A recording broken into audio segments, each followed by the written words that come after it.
Whew. So I'm back. So, as I said, she died. Deanna dies at 4 months, 12 days. It's done. So, at that point, I had to figure out what was next. Our family used a certain funeral home provider, so we automatically just used them. Um, the funeral home came and got her, and I went home. Um, I drove myself. I was sitting in my bedroom and I was just looking at her crib. I just could not believe what had happened to me. I was stunned, sitting in the dark in the rocking chair, looking at the crib. Well, as you know, when a death happens, the word travels quickly. So my sister came, and at that time there was some drama going on. And so I'm sitting in the room. She walks in the room, and she destroys the crib right there in front of me. Destroys it. My brothers came, carried her out, and I could hear them yelling and screaming and telling her, she's been doing good. She's just been sitting in the room. She's been okay, and you come and you do this. Um, I don't know if I started crying. I don't remember. I don't remember. You're talking 30 years ago. I don't remember. So the next day we had to go to the funeral home, and the funeral home director told me, and I'm with my mom. He told me that, well, we can do a basic little funeral. We can just put her in a box. We don't have to embalm her, and we can just bury her. And I was like, what? What are you talking about? He was like, well, young women like you don't have any money, and we buried children in the past or buried kids in the past for low income parents, and we've never gotten paid. And I said, what? And what makes you think I was low income and didn't have the money to pay it? I want my child to have a funeral. So we went through and we planned the funeral. He took us in the casket room. I can't remember looking at the caskets, and he was like, these are too big for her, and I was just crying. And he said we would have to do a special order. So we did a special order for a small baby casket. And so he hands me the bill and he says, before we are able to move forward, you're going to have to pay us in full because we got to make sure we get our money. So I didn't have any money, y'all. I didn't have any money. I was a poor mama. Had a good job, but 20 just turned 22 a month before. So I said, I'll get you your money. I'll get you your money. So I went to the bank at the hospital that I worked at, and I went to the basement, and I was just devastated. I was crying at this point because people that I worked with or working at the hospital, people knew, and they knew that she had died, and they were coming up to me as I was waiting in line to go into this bank. So I go inside the bank, and I am bawling at this point. All I could do was hand the lady the statement from the funeral home, um, and I said, I need help. And she read it, and I said, my baby died, and the funeral home needs all the money. $1,234. And I'm bawling. This lady at the bank, she starts crying. She is bawling her eyes out as much as I was crying. She says, I'll be right back. She gets up, she goes in the back, and she comes back, and she said, come back in 30 minutes. So I get up and I go to the office where I work, kind of gather my things, and let the boss know, hey, I won't be back. I don't know when, but I just won't be back for a little bit. I came back, and the lady and her supervisor came in, and they said, we're just going to put the money at the end of your car loan. Um, but here, and they were apologizing. So I got up, I went back to the funeral home, gave the gentleman the check, and so that was that. Throughout that week, several people came to see me.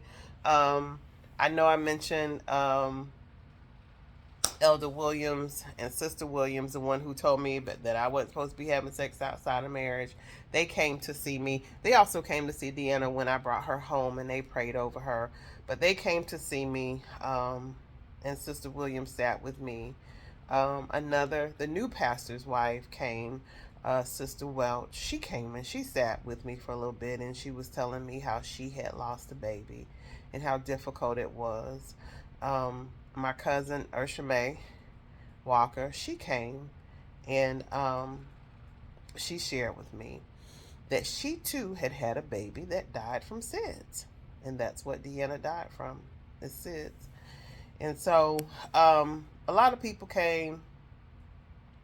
So it was time for the funeral, and that Friday we went to view her, and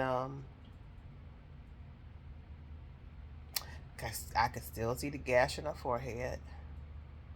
He didn't do a good job of fixing that, but there she was.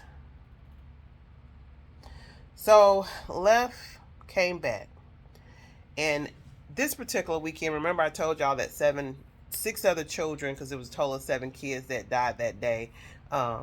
So there were a lot of things going on at all of the funeral homes in Gainesville. So Deanna was in the funeral parlor, and there were three other bodies that were there. It was pretty crowded in that small funeral home, and so I was just standing there looking, and this wino walks in with several other winos, and the guy was like, "Come over here, y'all. It's over here. The angel's over here." And so I was like, "Okay, what's going on?" So he walks over to the casket, and he said, "Oh, I brought them to see the angel." I said, "See the angel?" He said, "Yeah." He said, "I was walking by earlier today." He said, "I heard a voice that said, 'Hey, come in, see the angel.'" So I came in, and I saw the angel, and so I had to go tell my friends to come and see the angel, which was in their eyes my baby. And so they stood there and they saw her, and they was like, "Oh my God," they were in such awe of this angel in their eyes. So I talked with them a few minutes. It gave me some peace. It was kind of funny, but it gave me a lot of peace. Let's say that. So then there was this other lady that was in the funeral home, and she was viewing another body. And so I'm standing there, and she was getting ready to leave, and she turns around. And she looks at Deanna, and she was like, "Oh!" And I'm standing there, and I'm looking at her, and I'm like, "I don't know you. I don't know you." So she walks over. She said, "Is this your baby?" I said, "Yes, ma'am, that's my baby." She said, "Do you mind if I touch her?" I'm like, "I guess, yeah." Now remember, I didn't like anybody else touching her when she was living, but I said, "Yeah, you can touch her." So she lays her hand on her, and she just, she closes her eyes, and she just starts to,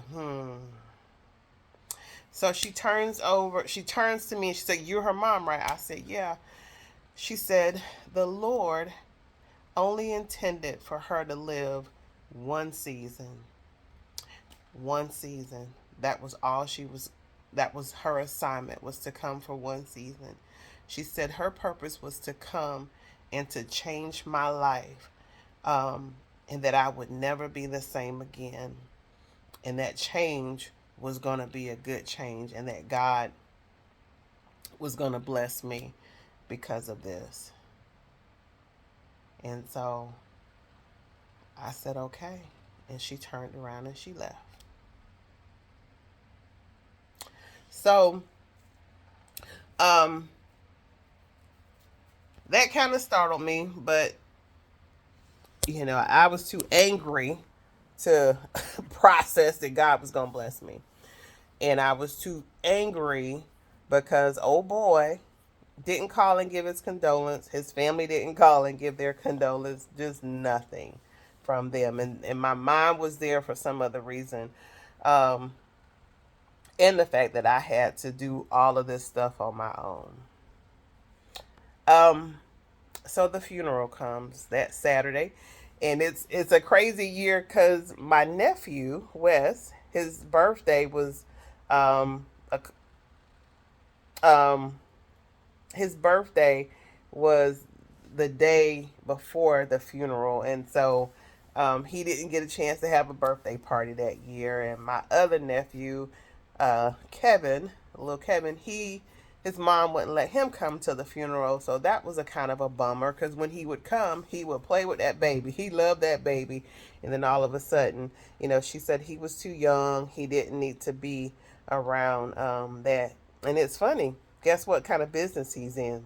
The funeral home business. Go figure. So at any rate, we have the funeral. Um, the church was a sore disappointment for me. Such a sore disappointment for me. Um, they rushed through her funeral. Um, they had another engagement to dedicate a church, and that was their goal, was to get to that other church's dedication. And so we had a quick fire funeral. While at the funeral, I had my mom on one side and the babysitter on the other, and I'm sitting there comforting them while they're boohoo crying. I'm sitting there just comforting them. I couldn't cry. I had to take care of business. I had to do my own obituaries. I, I mean, literally, I had to get the copies made. The funeral home didn't do any of that. I had to ask people to come and sing. I had to ask people to I had to do everything. My family didn't help me. Um, I don't even know if they knew how to offer any help, but I had to do all of that. And so we got through the funeral. Um, and the purpose I had the funeral is because I wanted to show parents to spend time with your children.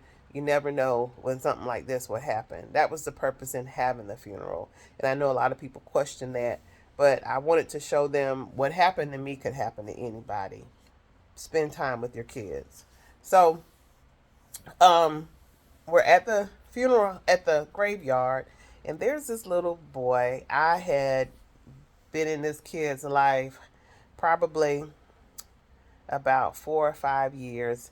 I had a crush on his daddy, and I ended up creating a bond with him. His name was Carl. His name is Carl. And so, as soon as we got to the funeral home, not the funeral home, the graveyard, Carl made his way to me, and he sat with me, and he helped me the whole time while we were at the interment. And he sat on my lap and he just hugged me the whole time. He was my baby. That's my first child. Carl is my first child. And we got through that. We went back to the house, and Carl was right there with me. His aunt brought him. And as I said, the church, they disappointed me. There was no food at the house, and there were so many people there. Friends and family came. Um, and I had to go down the street to Winn-Dixie and buy out the deli so the guests at my house would have food, would have something to drink. So I had to coordinate all of that. So, for the people who know me and they're watching this video, if you ever wonder why I have this seriousness about me and I'm always doing things and it's hard for me to kind of let go, it's because I've always been in a position where I had to put whatever I was feeling aside and whatever was going on with me to handle the business at hand. And this death has made me that way, and it's something that I've not been able to change. So I had to feed all those people at the house. As I said, I don't think my family knew, hey, let me do this for her. Um, and they didn't. My brothers did help bury her. She was buried with some jewelry, and they didn't want the diggers to steal the jewelry that was on her. So they did that. And from what I understand, the brother that's next to me, he had a hard time when they put her into the grave, and they were putting the top on her, and he was like, y'all can't put my niece down there. Now that's what I was told, and it makes sense. He took it hard, and I think even 30 plus years later he's still kind of dealing with it. But that was the death of Deanna, and that's what I experienced um, right after she was died. Right after she died, child support contacted me, and they wanted to know what I wanted to do. And I was like, well, I had the funeral home or the medical examiner's office, I had them keep some of her blood work. So when child support called me, I said, hey, would you call the medical examiner's office? They have some blood. So when I go to child support court, we can prove paternity, because I knew he was going to say she wasn't his child. I just knew it. I just knew it. And so the Emmy's office released it to child support. Couple weeks after she died, we ended up going to court, and he and I were sitting in the lobby, and he said, I'm gonna agree to paternity. I'm gonna say that she was my child. And I told him, I said, well, she was on Medicaid because she came early, and I didn't have an opportunity to put her on my insurance. And Medicaid had billed Blue Cross and Blue Shield for the entire time she was in the NI, from October 23rd to December 31st. And that bill was over $100,000. So Medicaid wanted their money. So he and I talked. He was going to do it. And so he set off from me while we were waiting at the child support office. And I guess he began to tell people his story, and that I was accusing him of being a father of a child, and the child died. So some bright person gave him the idea to say, tell them it wasn't your baby. How can they prove it? The baby is dead. They're not going to go and dig the baby up. So we get in front of the mediator, and he addresses him, and he says, how would you like to move forward? And he was like, what do you mean? That wasn't my baby. I was floored. Once again, always looking back, thinking he was going to do right. He said, nope, wasn't his baby. And they said, are you sure, Mr. So-and-so? He said, yeah, that's not my baby. And he said, okay. Well, Miss Covert contacted the medical examiner's office, and they kept a vial of the baby's blood. So today we will be doing a DNA test for paternity. His mouth dropped. Don't play with me. Don't play with me. I was ruthless even at 22. Don't play with me. And so, oh, it was funny. I wish I had it on tape. So yeah, he ended up getting a DNA test, and it did prove that he was her father. And I'm gonna stop the video right here. I tried to keep these very long, but I wanted to get past this death stuff because it was hard for me to make these videos and kind of talk about it, because I'm not an emotional person. And I thank God for my spiritual parents who called and checked on me, make sure I was good. And of course, Earl is always tapping in. But I wanted to get through that part. And I will move on to one more segment, and we're going to finish, and then we're going to get down to the reason why Darcy LCSW has decided to launch a YouTube channel.